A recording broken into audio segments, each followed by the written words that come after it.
2026 শিবরাত্রি কি আপনার ভাগ্য বদলে দেবে? জেনে নিন বাবা ভোলানাথকে তুষ্ট করার সঠিক সময়। ভুল নিয়মে ব্রত রাখছেন না তো? মহাশিবরাত্রির নির্জলা উপোসের আগে এই খবরটি অবশ্যই দেখে নিন। মাঘ মাসের কোন বিশেষ তিথিতে শিবের মাথায় জল ঢালবেন? জানুন নিশীথকালের আসল রহস্য। শিবরাত্রির আগের দিন থেকেই মানতে হবে এই কঠিন নিয়ম। দেবাদিদেবের আশীর্বাদ পাওয়ার মোক্ষম উপায়। 15 নাকি 16 ফেব্রুয়ারি 2026 শিব চতুর্দশী নিয়ে কেন বাড়ছে বিভ্রান্তি? জানুন আসল সময়। বছর ঘুরে আবারও আসছে সেই মাহেন্দ্রক্ষণ, যখন দেবাদিদেব মহাদেবের আরাধনায় মগ্ন হবে গোটা বিশ্ব। কিন্তু আপনি কি জানেন, সামান্য ভুলের কারণে আপনার দীর্ঘক্ষণের উপোস আর পরিশ্রম বিফলে যেতে পারে। মহাশিবরাত্রির ব্রত মানে কেবল সারাদিন না খেয়ে থাকা নয়, এর পেছনে লুকিয়ে আছে আদি ও অনন্ত আধ্যাত্মিক রহস্য। পুরাণ মতে এই বিশেষ রাতেই দেবী পার্বতীর সাথে মহাদেবের মিলন হয়েছিল। আবার অনেকের মতে এদিন থেকেই বিশ্ব ব্রহ্মাণ্ডের সৃষ্টি। কিন্তু 2026 সালের ক্যালেন্ডার অনুযায়ী মহাশিবরাত্রির সঠিক তিথি আর শুভ মুহূর্ত কখন, কোন সময় জল ঢাললে আপনার মনের সব ইচ্ছা পূরণ করবেন ভোলানাথ, তা জানলে আপনিও চমকে যাবেন। 2026 সালে মহাশিবরাত্রির পবিত্র তিথি পড়েছে 15 ফেব্রুয়ারি রবিবার।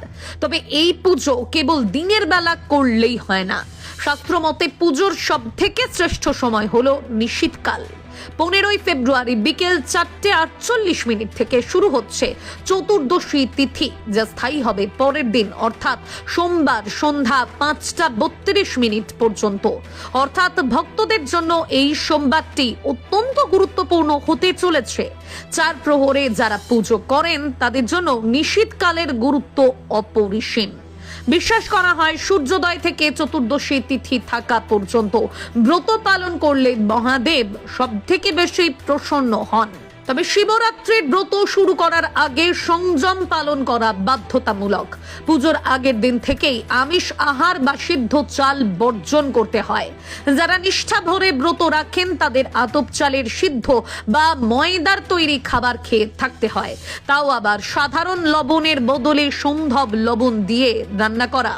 মহাদেব আড়ম্বর নয় বরং নিষ্ঠা পছন্দ করেন। তাই দুধ, মধু, ঘি আর গঙ্গা জলের মিশ্রণে শিবলিঙ্গ স্নান করানোর সময় যদি মন থেকে প্রার্থনা করা যায় তবেই মেলে প্রকৃত পুণ্য। শিবের প্রিয় ধুতুরা, আকন্দ আর অপরাজিতা ফুলের সাথে একটি মাত্র বেলপাতা দিলেই তুষ্ট হন ভোলানাথ।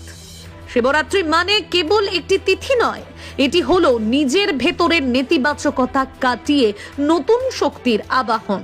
মহাদেবের আশীর্বাদ পেতে সঠিক নিয়মটি জেনে রাখা আজ আপনার জন্য সব থেকে বড় সম্পদ হতে পারে।